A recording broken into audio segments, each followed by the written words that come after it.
Sa bawat luto, may kwento tayo.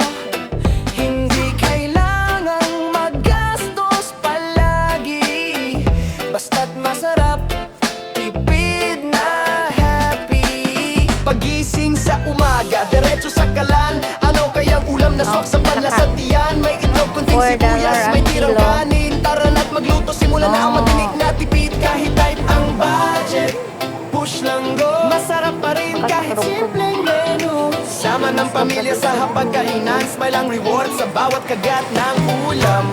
This is the Daily Budget Story. Home cooked meals na abot kaya lagi. Iba't ibang recipe kahit konti ang gastusin. Masarap pa rin kahit may konting limit. Ito ang Daily Budget Story. Wais na luto para sa buong family. Swak sa bulsa, panalo sa lasa. Ganyan ang kwento natin araw-araw sa kusina.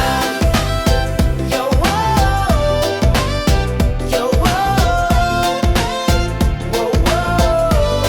Yo, budget ng 100 pero feast pa rin sa plate. Timpla kong preses parang chef na legit. May adobo, torta, miswa with sardinas. Kahit tipid, ang lasa ay pang-class. Gulay sa palengke, hindi kailangang mamahalin. Pag sinamahan ng lambing, wow, ang sarap kainin. Sahog ng pagmamahal, di mabibili sa store. Yan ang sikreto ng lutong always worth more. Sa bawat paghalo, damang-dama ang saya.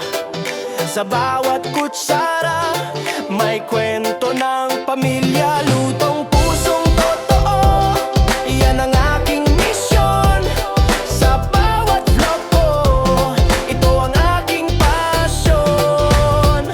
This is the Daily Budget Story. Kusina goals kahit tipid ang money. Lutong bahay vibes kahit simpleng sangkap. Sarap na walang kapantay, di mo mapapantayan.